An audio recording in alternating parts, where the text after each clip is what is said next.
Assalamualaikum warahmatullahi wabarakatuh. Hari ini masih di mata pelajaran akuntansi keuangan. Untuk hari ini kita membahas terkait dengan KD mengevaluasi pengeluaran untuk pemeliharaan atau pengembangan aset dan penggantian aset tetap. Jadi untuk pengeluaran ini ada beberapa macam. Jadi pengeluaran aset tetap itu ada pengeluaran pendapatan sama ada pengeluaran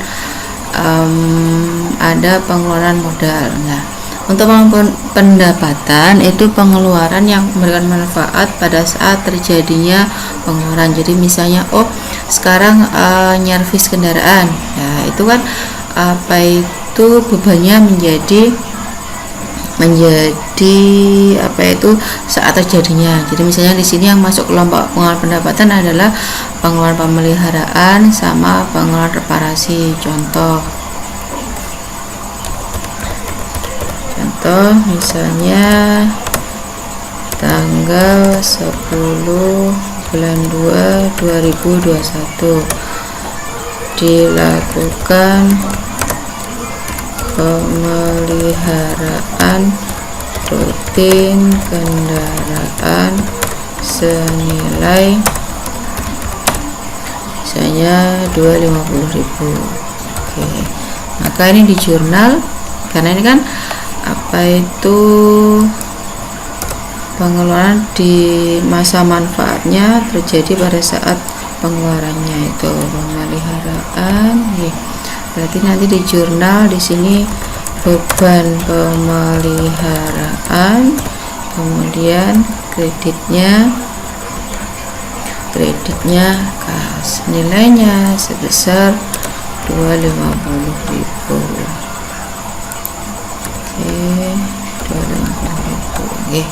Sama. Jadi intinya untuk pengeluaran pendapatan itu adalah pengeluaran yang bersifat rutin, kemudian memberikan manfaatnya hanya pada saat terjadinya pengeluaran. Jadi ini bisa berulang-ulang, hanya bulan ini ada perawatan apa, bulan depan ada perawatan apa, misalnya saat ini ganti oli saja, besok hanya reparasi apa aja gitu. Sekarang untuk yang pengeluaran reparasi, contoh misalnya tanggal 11 bulan 2 2021 dilakukan servis rutin kendaraan senilai misalnya 200.000. Maka di jurnalnya beban servis boleh, beban reparasi boleh.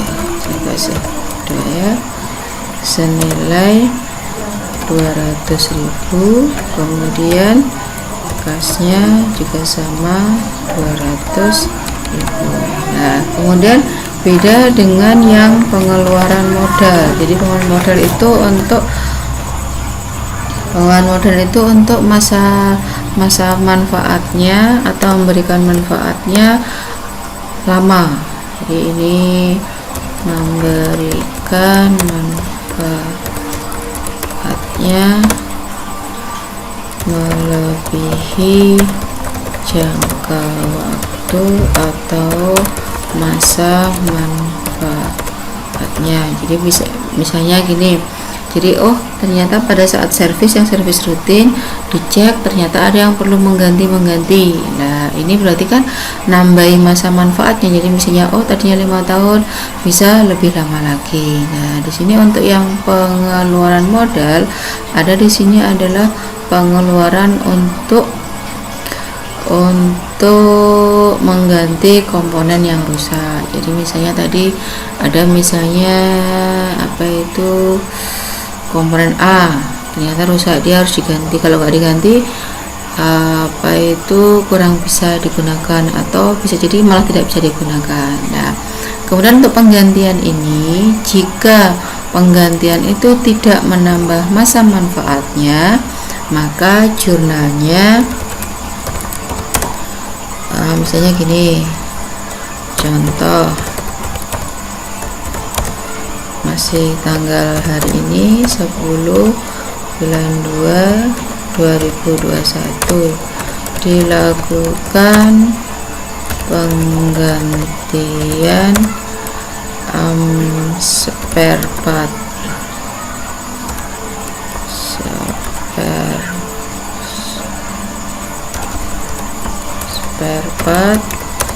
kendaraan, misal senilai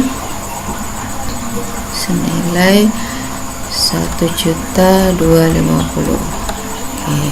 Nah, maka jurnalnya di sini bukan beban lagi karena ini penggantian mesin yang masuk kelompok pengeluaran modal, dan di sini tidak menambah masa manfaat. Jadi misalnya cuman busi aja, ini cuman perbaikan lama, itu nggak sampai menambah masa manfaat yang tadi misalnya 5 tahun jadi sekian tahun, tidak. Maka untuk penggantian spare part yang ringan ini karena tidak menambah masa manfaatnya, maka jurnalnya di sini sebelah debit aset tetapnya, misalnya di sini kendaraan, misalnya tadi senilai 1.250, kreditnya kas, nominalnya 1.250.000. Oke. Kemudian beda lagi kalau ini menambah masa manfaat, ya. Masih di contoh yang sama, jadi misalnya beli spare part yang utama sekali, jadi kalau nggak ada ini misalnya, kalau nggak diganti jadi kurang bisa berjalan, atau misalnya malah berhenti, nggak bisa dipakai sama sekali, maka jurnalnya bukan lagi nama asetnya atau bebannya, tapi jurnal menjadi akumulasi penyusutan kendaraan senilai 1.250, kreditnya kas, 1.250. Nah, sekarang masih dimasuk kelompok pengeluaran modal. Ada tadi kan yang A mengganti komponen, yang kedua ada pengeluaran untuk perbaikan. Nah, jadi misalnya mesin ini bodinya kurang bagus atau apanya kurang apa gitu, maksudnya lah ini masuk pengeluaran untuk perbaikan, jadi tidak bersifat rutin, tapi itu masuk di kelompok untuk perbaikan, ya. Contoh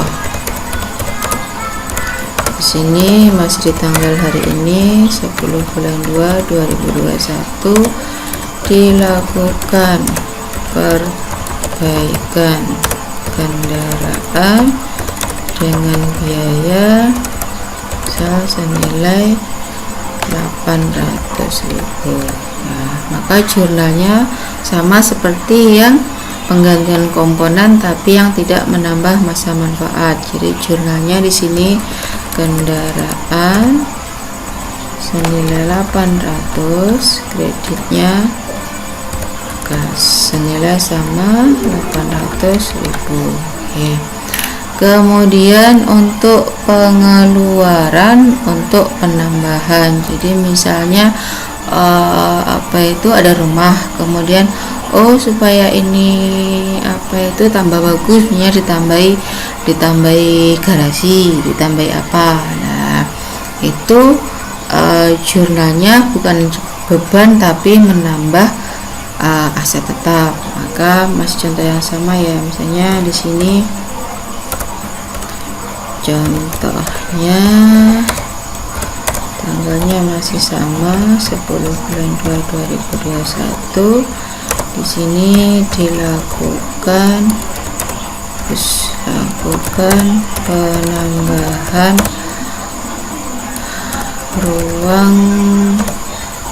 penambahan ruang kantor, misalnya senilai misalnya 4.300.000. Oke. Maka jumlahnya akan menambah aset tetap. Maka jumlahnya di sini gedung 4.300.000, kreditnya kas 4.300.000. Nah, nih, jadi kalau sudah ada ini, nanti kalau yang untuk masuk kelompok pengeluaran yang terjadi, misalnya masuk kelompok pengeluaran modal dan disitu ada menambah nilai aset tetap, maka nanti terkait dengan metode penyusutannya nanti juga akan besarnya beban penyusutan pada saat setelah ada transaksi ini, maka nanti besarnya beban penyusutan pasti akan berubah, baik itu metode garis lurus, kemudian metode saldo menurun, jumlah angka tahun, kemudian satuan unit produksi. Jadi pada saat ada terjadinya transaksi ini, berarti nanti ada perubahan beban penyusutan di periode berikutnya. Misalnya ini penyusutannya dilakukan tiap bulan, maka nanti berarti untuk Februari misalnya beban penyusutan akan berubah. Jadi untuk hari ini saya cukupkan dari saya, Saidi. Wassalamualaikum warahmatullahi wabarakatuh.